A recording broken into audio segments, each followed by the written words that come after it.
dal leen ak jàmm mbokk yi siifurle Talibé Sonko TV moom Cheikh Issa Sall nag ni ki démb dafa daal di bëggoon a génn fi nga xam ne moo di réewum Sénégal moom nag jamono ji moom mi fi nekkoon ancien maire bu Mbour waaye itam nekk rek li nga xam ne moo di DG bu CDC moom Cheikh Issa Sall mii ni ki démb comme ni ngeen ko gisee ci kaala gi noonu moom rek moo daal di mël fawu ba mel ni naar yooyu nga xam ne ñooy daal di jaar ci forêt bi ngir rek daal di génn réew mi ñu jàppee ko nag ca frontière Mauritanie mu nekk nag mbir bu doy waar boo xam ni daal nay dal ci kawam moom Cheikh Issa Sall bii nag nga xam ne rek dafa daal di bëggoon a daw génn réew mi daw wàqit rek ngir rek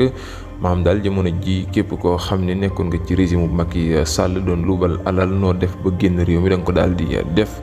mu mel ni rek ginnaaw bi nga xamee ne daal nañuy audit kii di Farba Ngom ba noppi moom nag jamono ji la mu bëggoon moo di daal di daw waqit génn réew mi daal di ba tax rek mu daal di mël fawu mel ni lu kenn xamul bëgg a génn niki noonu ne rek dañ ko daal di jàpp fi nga xam ne moo di ci frontière Mauritanie mu mel ni rek jamono ji daal alalu askan bi daal rawatina alalu Sénégal képp ko xam ni lekk nga ko donc daal di goqi ca na mu gën a doyee waar jamono ji nag ndax Sénégal yi nga xam daal na fii dee bëri na li fi manqué bëri na nit ñi di jooytu ñi fi nekkoon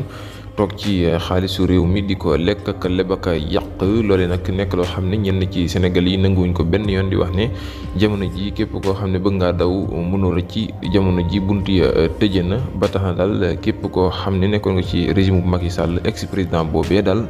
doon lubal alalu Sénégal yi da nga taxaw ci kanamu yoon wax rek fan nga daal dugal boobee xaalis mu nekk nag